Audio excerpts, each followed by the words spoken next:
Macam mana tempat korang hujan tak? Mira tempat awak Mira hujan tak?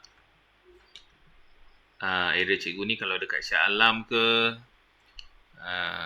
Kota Warisan ke, memang naik air lah. Adam tempat Adam? Haris tempat Haris hujan ke? Tempat Adam pun hujan juga ni Adam Banting baru hujan. Rumah cikgu memang naik air tadi. Gerimis saja. Tempat cikgu ni memang hujan lebat-lebat betul. Penuh depan rumah. Itulah. Mira bila exam Mira? Exam akhir tahun bila? Bulan 1 je? Ke start juga bulan ni 11?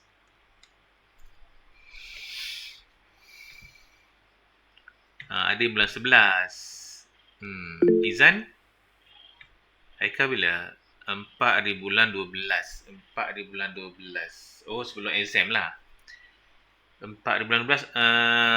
Apa di sekolah awak Mira? Exam akhir tu habiskan terus ke ataupun sambung bulan 1? Mira. Dia habiskan terus ke? Sambung bulan 1. Okey, di sekolah dia buat 2 kali. Dia buat 2 kali lah. Untuk pastikan pelajar dia bagus kan. Tak kisahlah mana-mana pun janji kita boleh faham lah kan. Okey guys, bismillahirrahmanirrahim. So hari ni kita nak masuk concentration, kepekatan. Before that kita masuk science kan. Hari ni kita nak masuk concentration. So dia punya soalannya hampir sama je. Cuma yang bezanya adalah faktor je lah guys. Ketumpatan, suhu dan juga saiz. So hari ni kita nak belajar ketumpatan.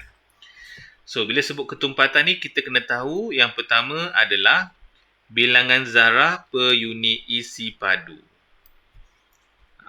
Okey. Kalau tinggi concentration-nya, bilangan per unit isi padu lebih banyak lah sebab dia tinggi. Jadi ayat pertamanya yang itu.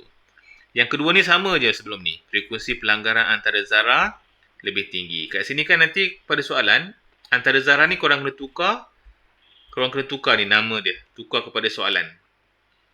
Kena rujuk kepada soalan. Okay, zarah apa yang dimasukkan? Jadi frekuensi pelanggaran antara zarah apa? Hidrogen ke, ion hidrogen ke. So ini korang kena tukar nanti. Sama juga sebelum ni, sama je ayatnya. Yang kedua, frekuensi pelanggaran berkesan lebih tinggi. Kadar tindak balas lebih tinggi. Senang je. Yang penting yang ini satu korang kena tukar ni. Baru dapat penuh makannya. Okay. Okay. Ni satu lagi ni. Nampak tak ni? Bilangan zarah per unit isi padu. Nak bagus ni pun kena tukar ni. Zarah apa yang dimasukkan. Okey, nanti kita tengok soalan dia. Kalau tak buat zarah boleh tak? Dia tolak makan sikit lah. Macam rugilah pula kan. Nak dapat makan kan senang. Okey, jadi yang tiga ni sama juga. Jadi korang bezakan yang atas saja. Beza. Yang bawah sama je. Jom kita buat satu set soalan. Okey, soalan kat sini dia cakap adalah 2 set eksperimen di bawah telah dijalankan oleh sekumpulan murid untuk mengkaji kesan kepekatan bahan tindak balas terhadap kadar tindak balas. Okey, kat sini tengok ketulan. Okey, yang pertama ni pakai ketulan, yang kedua pakai ketulan. Jadi kat sini ketulan tak membantu, bukan faktor dia. Okey, faktor dia apa sekarang? Dimasukkan dalam 20. Ni pun 20 juga. Bezanya apa? Bezanya asid hidroklorik, sini asid sulfurik. Tapi kalau kita perasan, dia punya kepekatan dia sama. Okey, kat mana yang beza dia? Okey, kat mana bezanya guys? Adam kat mana Adam? Bezanya Adam. Haikal ke nak jawab Haikal? Kat mana bezanya Haikal? Hai Nora. Tengok set 1 dan set 2 ni. Kalau korang nampak, apa beza dia?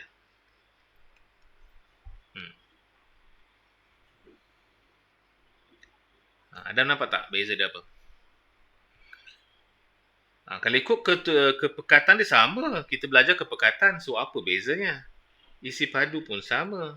Saiz pun sama, ketulan. Okey, kat sini bezanya adalah jenis asid. Sini dia pakai H2 SO4. Yang dekat atas guna HCl. Betul. Okey, yang pertama ni dia pakai adalah namanya monoprotik. Namanya monoprotik. Monoprotik bahasa lain, dia ada nama lain dia juga. Dia panggil sebagai monobase. Okey, satu asid. Yang ini dua asid. Dua asid namanya diprotik. Diprotik nama lain dia adalah diubase. Ini namanya monobase. Ataupun kita pakai macam Adam cakap itulah monoprotik. Monoprotik sepatutnya bahasa Inggeris. Monoprotik. Tapi boleh guna dekat bahasa Melayu. Ini diprotik. Jadi korang boleh pakai mana-mana lah. Jadi kat sini kepekatan hidrogen, ion hidrogen. Jadi kalau kita merujuk kepada zarah kat sini, yang tadi tu cerita pasal ion hidrogen. Jadi kita tukarlah zarah-zarah ni kepada antara molekul-molekul ion hidrogen. Itulah maksud cikgu. Okey, jom tak apa, kita buat dulu ya. So, masa yang dia ambil 90, masa yang dia ambil 45. Nampak tak yang ini lebih cepat habis? Okey, dia cepat habis kan? Jadi, inilah paling cepat. Kerana apa? Kerana dia mempunyai dua hidrogen ion. Dah nampak dah? Maksudnya kepekatan kat sini bukan dia merujuk kepada mol per dm, tapi kepekatannya adalah kat sini bilangan ion hidrogen. Okey, settle Okey, yang kedua kita nak buat kat sini tak ada kan? Tuliskan persamaan ion. Dia nak persamaan ion. Okey, sebelum korang persamaan ion, cuba korang buat dulu persamaan kimia biasa. Apa guys? Untuk eksperimen ni. Oh, okey. Dia tak kisah mana-mana pun. Mana-mana kita buat, dah okey je. Katalah kita ambil yang pertama ya. Sebab, bila sebut ion, dua-dua ni nanti kita akan dapat sama je ion tu. Walaupun kita guna asid yang berbeza, persamaan ion kedua-duanya mesti sama. Okey, kita buktikan dia. Okey, yang pertama kita pakai HCl kan. HCl campur dengan zinc. So, apa hasil dia guys? Siapa ingat? Cuba korang komen sikit hasil dia apa? Asid react dengan logam. Apakah hasil dia?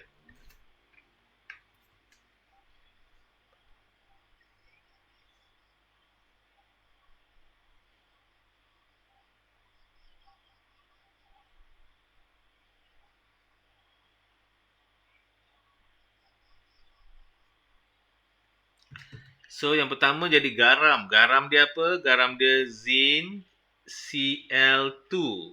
Adam. Tu Adam tinggal. Dan hidrogen betul. So, kita balancekan dia. Okey ya. Okey, kita tengok yang satu lagi. Okey, satu lagi tadi kalau ikut H2SO4. Tambah dengan zinc juga kan.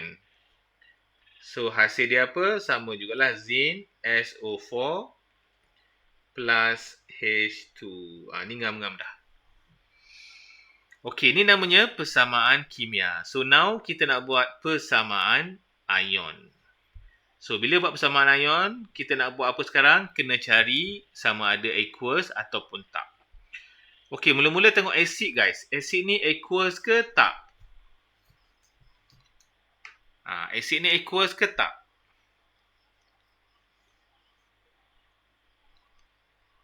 Nak tahu dia aqueous, mesti larut dalam air. Asid larut dalam air tak? Tanya macam tu. Kalau dia larut dalam air, bermaksud dia adalah aqueous. Jadi, semua asid adalah aqueous. Ingat tu, semua asid adalah aqueous. Okey. Zinc per jal. Jadi, tak boleh potong. Zinc klorida. Larut ke tak larut? Tengok belakang. Klorin. Klorin larut tak? Klorin larut kecuali Chong punya anak halal. Kecuali Chong punya anak halal. Jadi dalam kes ni dia larut. Aqueous lah. Hydrogen gas. So ingat kita hanya boleh potong yang aqueous sahaja. Sebelah kiri dan sebelah kanan. Dah. Tada. So kita akan dapat hasilnya adalah 2H plus zinc N. Dan zinc ni pun plus juga ya. Sebab dah hilang klorin. Ini namanya persamaan ion. Jadi persamaan ion ni kena tahulah larut ke tak larut. Okey, cuba tengok yang bawah. Persamaan ion mesti sama guys. Okey, yang pertama ini adalah aqueous pepejah zinc sulfat. Sulfat adalah larut kecuali si pembaca. Jadi dia larut. Ini adalah gas. So kita potong sulfat. Okey, nampak tak hasil dia adalah 2 plus zinc tambah hidrogen. Okey, boleh? Sama kan?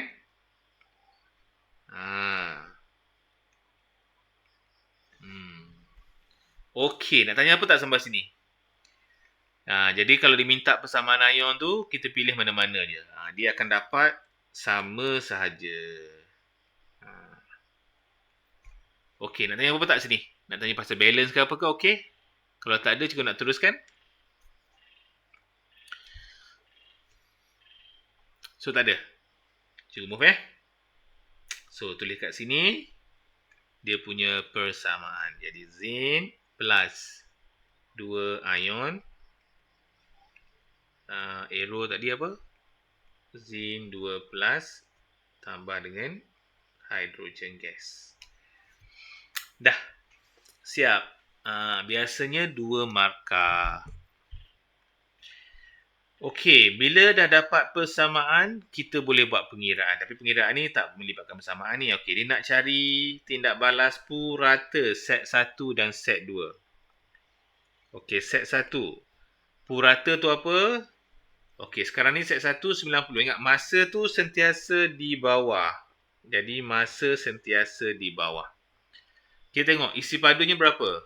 Isi padunya 50. Jadi, 50 bahagi 90, kita akan dapat 0.56. Dah, buat macam tu je. Nak bagus lagi unitnya. Tapi, chemistry unit ni taklah penting sangat, guys. Tapi nak tulis pun lagi okey kan. Atas isi padu, bawah masa. Masa kita dah decide. Okey, tu set 1. Set 2. 50 masa kita adalah 45. Kita kiralah berapa kita dapat. 1. Berapa dapat? 1.11 cm kuasa 3. Okey, boleh. Besar.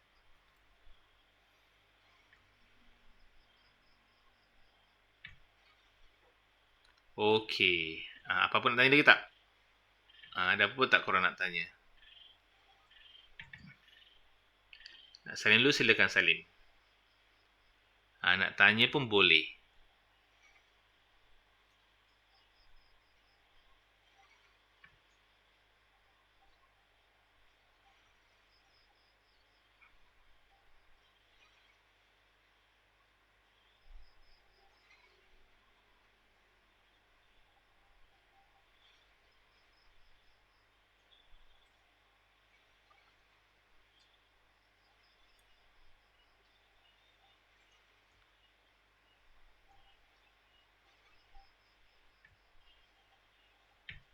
So, tak ada ya? Cikgu nak teruskan?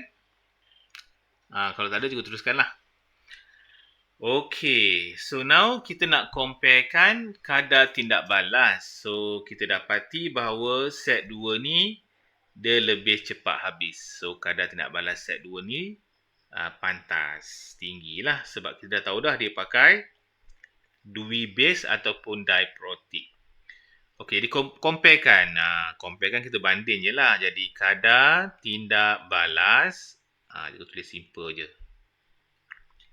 Dalam set 1 pun boleh, 2 pun boleh. 2 lebih tinggi daripada, okey, buat perbandingan, korang kena mention kedua-duanya. Daripada dalam set 1. Kena mention macam tu.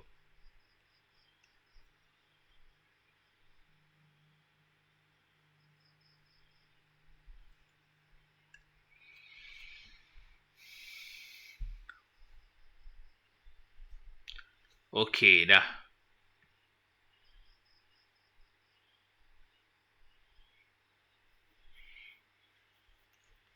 Okey, now kita nak explain kenapa kita kata set 2 ni tinggi menggunakan teori pelanggaran. Teori pelanggaran ni korang akan jumpa banyak.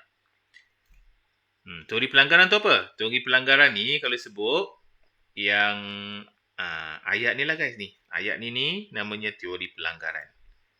Jadi kita kena mention semua-semua tu. Okey, jom kita buat. Mula-mula kita tengok dulu apakah sebab dia.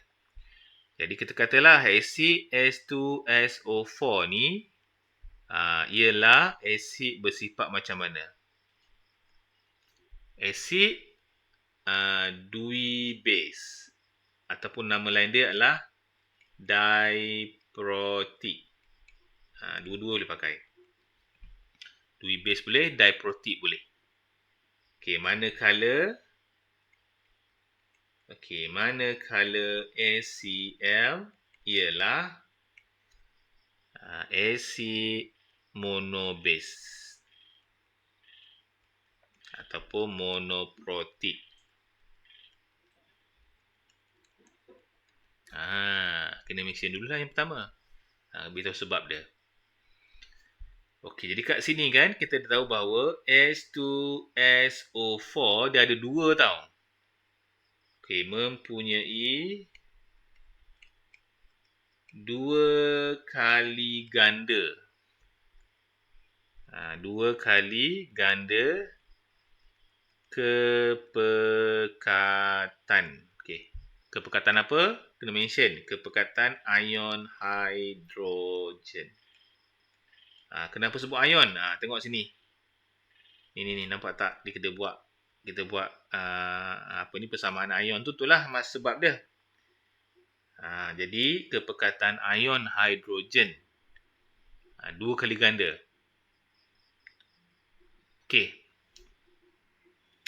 Okey, maka akan terhasillah terhasil juga dua kali ganda.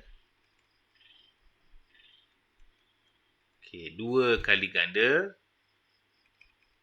bilangan ion hidrogen per unit isi padu. Okey, kat mana juga dapat ni? Ini dapat pada dekat table ni guys. Ni nampak tak? Padang ni. Serabut lah pula. Nampak tak sebut sini? Bilangan zarah per unit isi padu banyak. Jadi kat sini zarah ni juga berganti tau. Jom kita check balik cara nak buat dia. Okey, nampak tak ni? Bilangan. Kalau ikut bilangan zarah. Jadi kat sini zarah tu cikgu gantikan dengan ion hidrogen. Itulah maksud cikgu. Setiap zarah tu kena ganti dengan soalan dia. Okey, bilangan zarah per unit isi padu meningkat. Dua kali ganda meningkat lah. Okey, faham tak guys? Lepas tu korang follow yang lain. Yang seterusnya apa? Frekuensi pelanggaran ni dulu. Frekuensi pelanggaran antara zarah-zarah. Okey, antara zarah-zarah tu kita tukar. Jom kita buat. Seterusnya kita akan buat frekuensi. Cuba buat FQ lah, senang. Tak banyak sangat. Frekuensi pelanggaran. Pelanggaran antara zarah kan? Antara zarah-zarah. Okey, antara zarah apa yang terlibat? Ni antara zarah ni. Antara atom zinc dan ion hidrogen. Itulah antara zarah-zarah tu. Jadi cikgu gantikan zarah-zarah tu dengan nama yang sebenar. Boleh? Okey. Lebih tinggi dalam set 2. Okey guys, boleh faham ke? Okey. Yang ketiga, apa lagi? Yang ketiga ni lah, frekuensi pelanggaran berkesan. Yang tadi frekuensi pelanggaran saja, ini frekuensi pelanggaran berkesan. Lebih tinggi. Macam tu je. Tak payah buat zarah-zarah lagi lah. Jadi inilah frekuensi pelanggaran berkesan. Okey, berkesan lebih tinggi.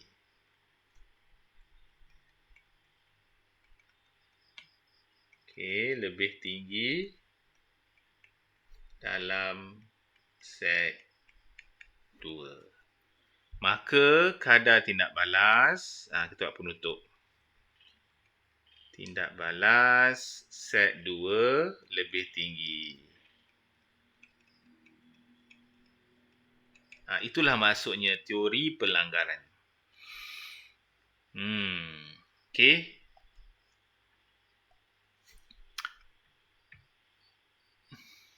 Okey, Mira nak tanya apa ke Mira? Mira okey? Haikal okey Haikal? Haikal nak tanya apa tak? Naura? Anything else? Kalau nak tanya. Jadi ketiga-tiga ni sama saja ya untuk faktor-faktor lain. Faktor-faktor lain sama saja. Kita kena buat ayat macam tu.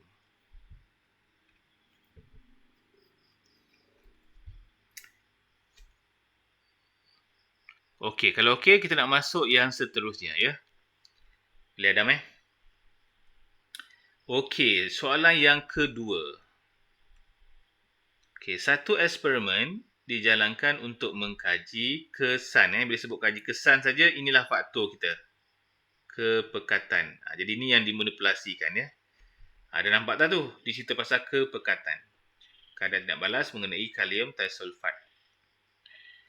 Okey, namakan mendakan yang terbentuk. Okey, ini korang kena buat eksperimen dulu baru nampak. Kalau korang belum belajar lagi bab ni, korang tak boleh bayangkanlah macam mana bentuk dia. Okey, so nama yang terbentuk ni namanya adalah sulfur. Dia berwarna kuning.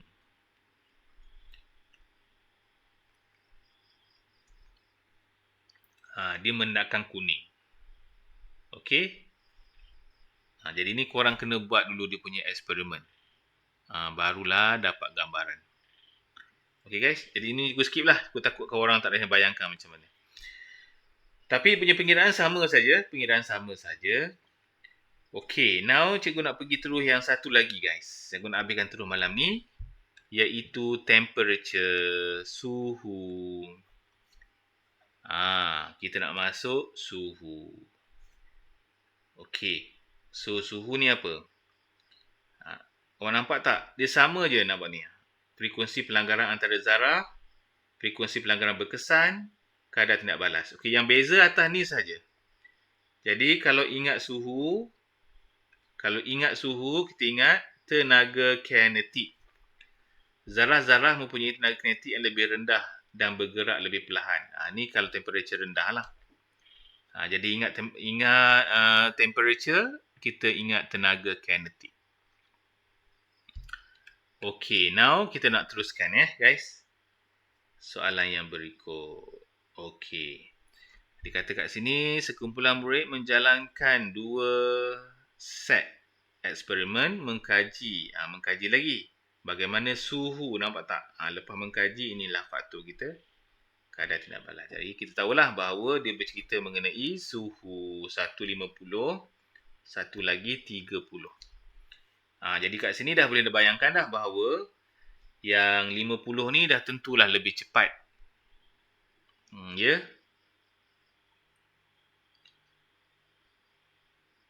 Okey, namakan gas yang terbebas dalam tindak balas ini. Okey, kita kena buat persamaan dulu guys. Mula-mula dia kata kalsium karbonat. Kita buatlah kalsium karbonat. Kita biasakan. Tambah dengan asid HCl. Okey Adam, apa jawapannya Adam? Agaknya apakah hasil dia bila logam karbonat react dengan asid?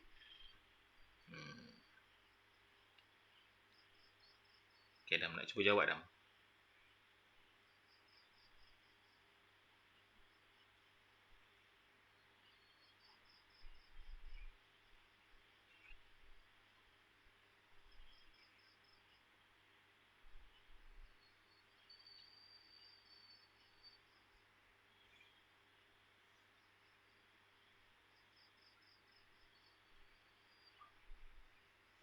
Ada?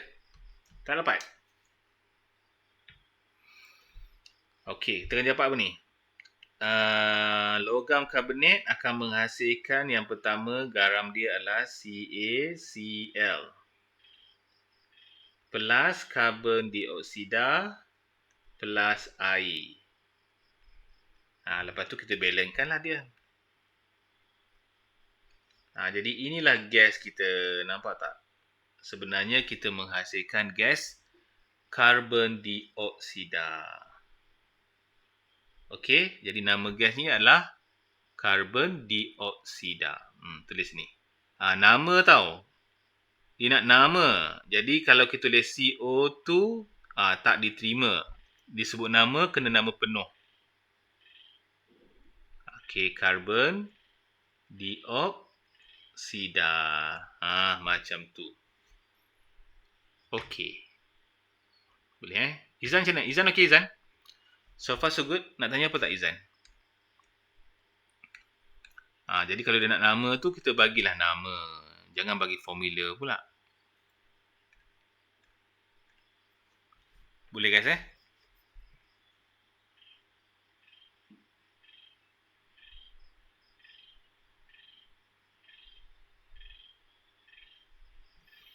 Okey, next. Seterusnya. Bagaimanakah anda dapat mengesahkan gas yang dinyatakan? Okey, kita nak confirm ni. Macam mana nak confirm gas karbon dioksida, CO2? Sebab dia tak berwarna. Ni tak berwarna tau. Jadi tak berwarna mungkin juga oksigen ke, mungkin hidrogen ke, mungkin karbon dioksida. Jadi nak sahkan dia macam mana? Kita kena buat ujian pengesahan. So caranya kita buat mengalirkan air kapur. Kita alirkan gas tu dalam air kapur. Jadi yang pertama kita kena buat alirkan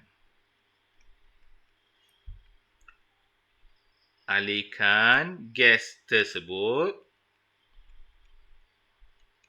Yang terakhir tadilah. Gas tersebut ke dalam air kapur. Lama. Ke dalam air kapur. Sebab tu apa jadi? Air kapur ni menjadi keruh. Air kapur menjadi keruh. Okey, untuk gas-gas ni korang kenalah tahu test dia guys. Jangan tak tahu pula. Oksigen ni test dia guna apa? Kayu uji berbara. Hidrogen kayu uji menyala. Bunyi pop. Kayu uji bara menyala ni. Karbon dioksida ni air kapur. Ya guys?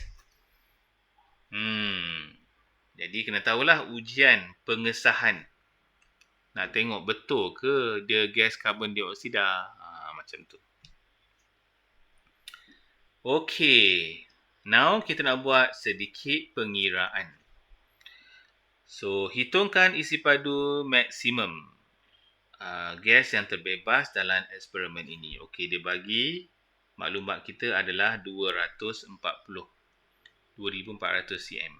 Tu dia bagi volume lah. Okey, hitungkan isi padu maksimum gas yang terbebas. Maksudnya dia nak cari karbon dioksida. So, seperti biasa, korang kenalah buat info, ratio dan solve. Buat macam ni siap-siap. Tak cantik pula. So, info, ratio dan juga solve. So, dia nak cari gas kan? Solve kita nak hitungkan gas. Bermaksud isi padu gas N sama dengan isi padu bahagi isi padu molar. Okey, nak cari apa ni? Kita nak cari karbon dioksida. Okey, so apakah maklumat yang kita ada? Okey, tengok kat atas. Maklumat apa yang kita ada? Okey, kita ada volume dan juga kepekatan untuk asid HCl. So, kita ada HCl. So, N dia mestilah MV bahagi 1000. Kepekatan dan juga isi padu. Okey, jadi kat sini 25 darab 0.2. 0.2 darab 25 bahagi 1000. Berapa dapat ni? Nora, dapat apa Nora? Dia punya mol dia.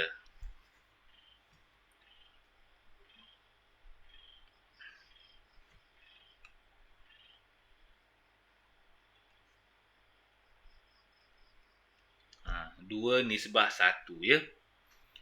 So kita dapat sebanyak apa dapat? 0.005 mol. Betul kan? Okey. So ambil tu letak kat sini. 0.005 mol HCl akan produce. Okey, ni korang buat apa nak boleh. Ni korang buat apa nak boleh. Menghasilkan 2 kali ganda. Jadi 0.0025 mol karbon dioksida. Okey, ambil letak kat sinilah 0.0025 equal to isi padu bahagi isi padu molar dia 24,000. So darablah 2 ni berapa dapat? Acu darab. Berapa dapat tu?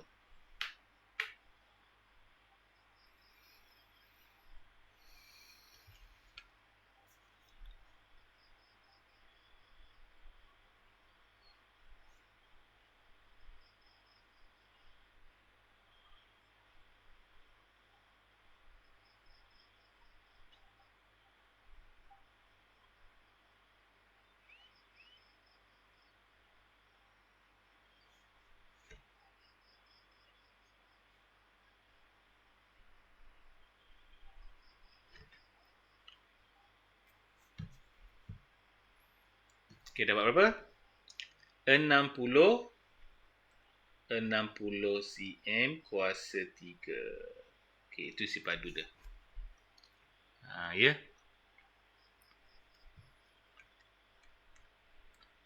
Okey, lagi.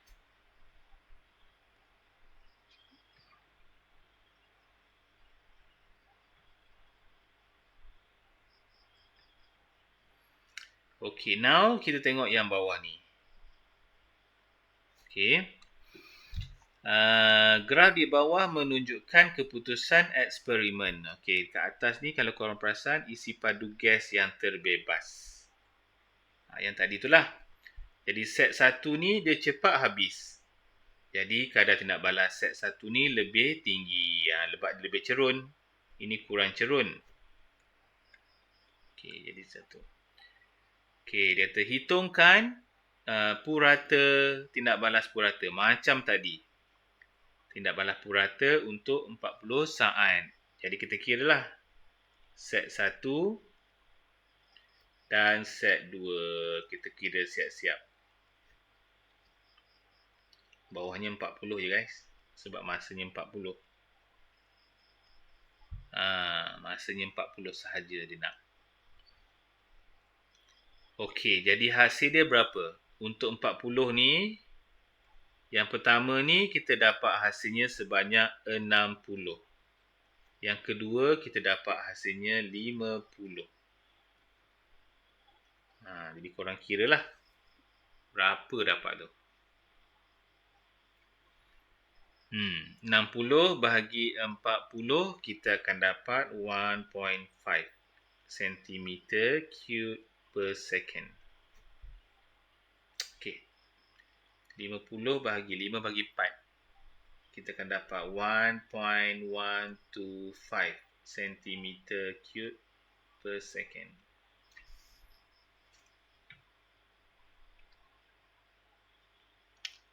Itu sahaja. Okey. Boleh salin. Nak tanya apa-apa pun boleh. Apa-apa persoalan yang ingin ditanya.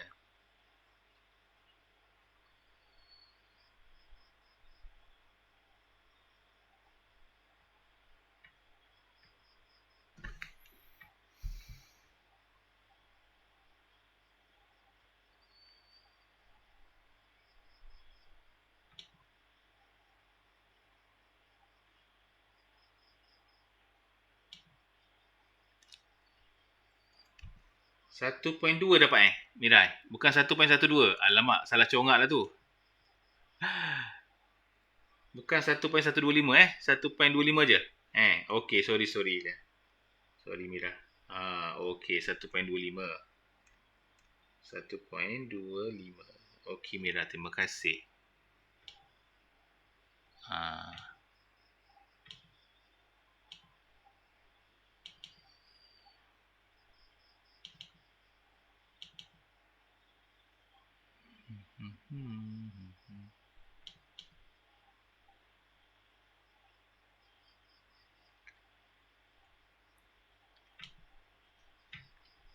Okey, dah jom kita buat kat sini comparekan menggunakan teori pelanggaran. Okey, sama macam tadi. Buat siap-siap lah, senang. Okey, cuma bezanya apa? Sebab dia suhu kan. Bila sebut suhu, kita kena sebut tenaga kinetik. Zarah-zarah mempunyai lebih banyak tenaga kinetik. Frekuensi pelanggaran antara zarah. Zarah kat sini molekul kalsium karbonat dengan ion hidrogen. Okey, macam mana nak tahu? Okey, tengok pada persamaan kita. Okey, korang kena buat persamaan ion ya. Persamaan ion ingat aqueous dengan aqueous. Jadi yang tinggal CaCO3 plus 2 hidrogen ion. Ca2 plus. Ini gas, ini air. Nampak tak dua ni? Molekul kalsium karbonat dengan ion hidrogen. Jadi inilah zarah-zarah kita yang terlibat. Jadi itu je. Yang lain semua sama. Okey, jadi itu saja guys yang penting untuk malam ni. Sebenarnya satu lagi iaitu catalyst. Catalyst ni cikgu cerita lain kali.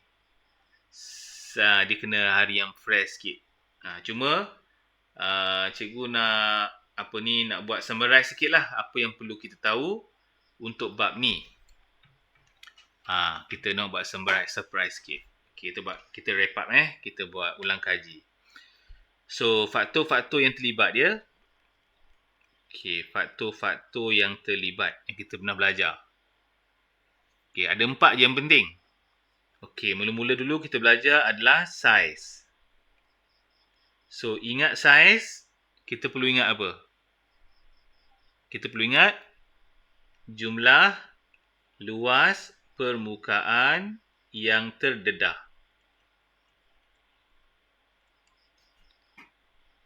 Okey. Lepas tu kita, kalau untuk teori pelanggaran, kita kena ulang lah. Frekuensi pelanggaran antara zarah. Meningkat ataupun berkurang. Yang kedua, frekuensi pelanggaran berkesan meningkat atau berkurang. Barulah kadar tindak balas meningkat atau berkurang. Jadi yang pertama ni, kalau ingat saiz, kena ingat jumlah luas permukaan yang terdedah kepada pelanggaran. Okey, nombor 2. Kalau kita ingat kepekatan yang kita belajar tadi pun sama. Mula-mula kepekatan ni ingat apa? Bilangan ion hidrogen per unit isi padu. Sama ada meningkat atau berkurang. Okey, selebihnya sama macam atas tu guys. Lebihnya sama macam ni. Copy and paste je. Okey? Senang saja.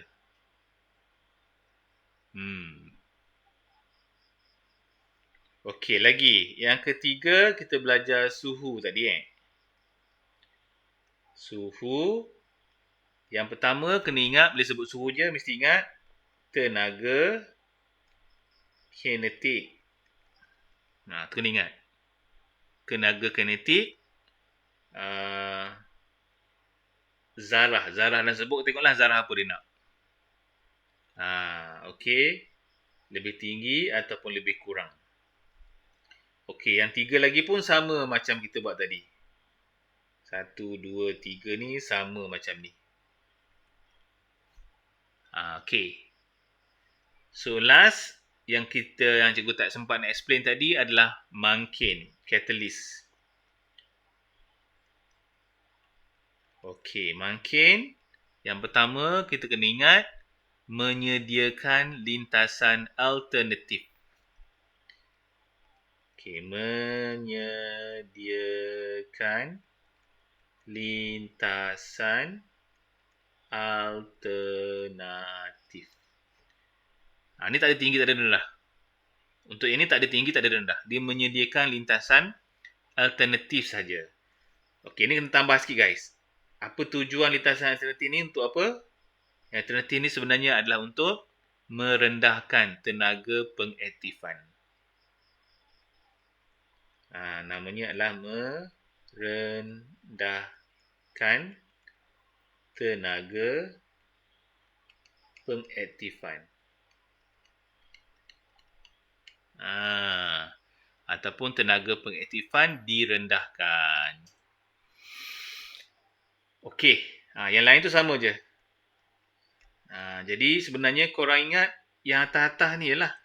Jadi sekali lagi ingat saiz, ingat jumlah luas permukaan, ingat kepekatan, ingat bilangan hidrogen per unit isi padu, ingat suhu, ingat tenaga kinetik, ingat mangkin, menyediakan lintasan alternatif dan merendahkan tenaga pengaktifan. Itu sahaja. Okey. Okey, nak tanya apa tak sampai sini? Sebenarnya korang dah habis dah ni. Korang dah settle dah. Dah selesai dah. Cuma cikgu nak masukkan sikit lah tenaga pengaktifan tu kan. Jadi minggu depan cikgu akan mulakan set soalan sebenar guys ya. Boleh minggu depan cikgu akan buat set soalan sebenar untuk the whole topic form 4. Sebenarnya kita tak belajar lagi bab last tu. Kimia, industri. Tapi tak apalah, cikgu nak buat terus. Takut tak sempat dah. Okey, ini namanya adalah pengaktifan, tenaga pengaktifan. So dia macam ni. Okey, dia macam ni. Okey, bila sesuatu ni mangkin ni cerita pasal mangkin. Okey, mangkin yang tadi tenaga. Okey, lepas tu dia ada endo dengan exo. Endo dengan exo lah seperti biasa. So kalau dia exo mesti bahan lebih tinggi daripada hasil. Dia kena macam ni. Kalau exo tak kisahlah kan. So ni bahan dia A tambah B, hasilnya C tambah D. Okey, kat manakah tenaga pengaktifan? Tenaga pengaktifan tu berada di sini guys. Ni. Ini namanya tenaga pengaktifan. Maksudnya bila tindak balas berlaku, dia perlukan satu tenaga untuk dia bertindak balas. Jadi tenaga ni tinggi ni. Jadi kita akan rugi energi yang kita buat. Yang kita hasilkan rugi. Jadi apa yang Mungkin tu lakukan, Mungkin tu cuba rendahkan. Dia cuba rendahkan ni tenaga pengaktifan. Jadi bila rendah, kita boleh guna banyak tenaga lagi untuk berlakunya tindak balas yang lain. Ni baru satu tindak balas. Jadi banyak tak kita save? Banyak kita save ni, nampak tak? Okey, ni namanya menyediakan laluan alternatif dan merendahkan tenaga pengaktifan. Faham tak? Okey, ini kalau exo. Kalau endo macam mana? Endo dia rendah, lepas tu dia tinggi. Ni endo. Endo ingat, hasilnya lebih tinggi daripada bahan. Okey. Macam tu. Tapi dia punya pengaktifan dia kat bawah ni. Jadi korang kena rujuk kat bawah ni. Ini tenaga pengaktifan dia. Faham ya? Okey, kalau guna mangkin apa jadi? Kalau guna mangkin pun sama juga, dia akan merendahkan tenaga pengaktifan. Faham tak guys? Dia panggil EA. EA tu activation energy. Jadi bila rendahkan, dia dapat jimat banyak tenaga untuk digunakan tindak balas lain. Okey, macam mana guys? Korang boleh faham tak sekarang? Boleh terima? Okey, Mira okey Mira? Dapat idea sikit walaupun tak banyak. Boleh ya, sedikit ya? Adam ya? InsyaAllah lah ya. Okey, sekali ikutkan, boleh katakan habislah bab ni. Cikgu nak kejar masa untuk trial untuk hujung tahun punya soalan. Cikgu rasa cikgu akan buat set soalan lah guys, boleh kira exo, betul. Exo yang ni exo. Ini endo dah. Okey. Ada kat sini tak? Kalau macam ni adalah exo lah ni. Sebab exo kan dia bebas haba, ingat tak? Exo bebas haba. Bila bebas haba, bahan dia dah turun lah sikit sebab dia haba dah habis dah. Boleh Adam Jadi yang macam ni exo, yang tinggi ni endo. Okey Adam, nak tanya apa lagi tak? Boleh terima endo dan exo. Boleh lah ya? Kalau nota cikgu ada tak nota cikgu bagi nota cikgu pun ada sini ni, ada ni. Ada lah guys. Okey. Ni namanya profil tenaga. Ni namanya profil tenaga. Profil tenaga. Kalau termokimia kena buat apa tu diagram, tenaga diagram macam ni. Ingat tak? A tambah B, C tambah D. Dia sama je.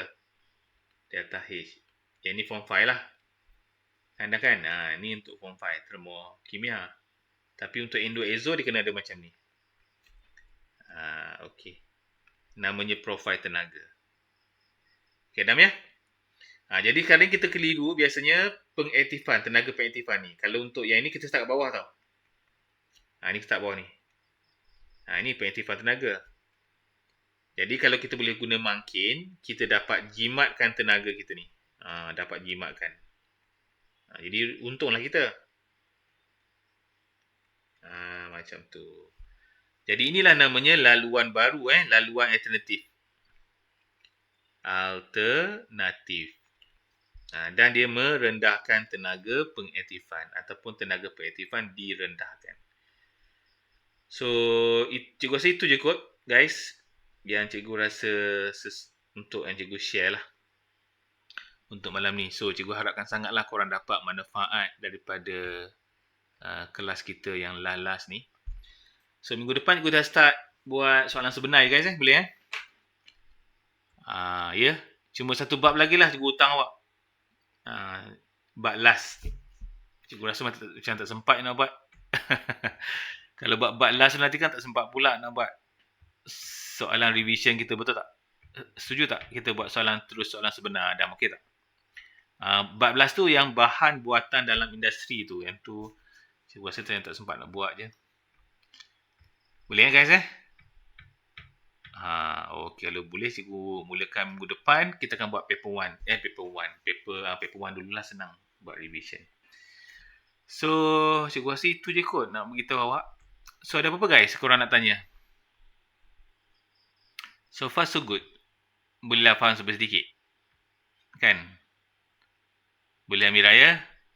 Okey, alhamdulillah. Okey, Adam nak tanya apa Adam? Boleh. Form 5 lepas ni macam tak adalah Adam. Sebab ramai kawan kita nak study esok ada exam.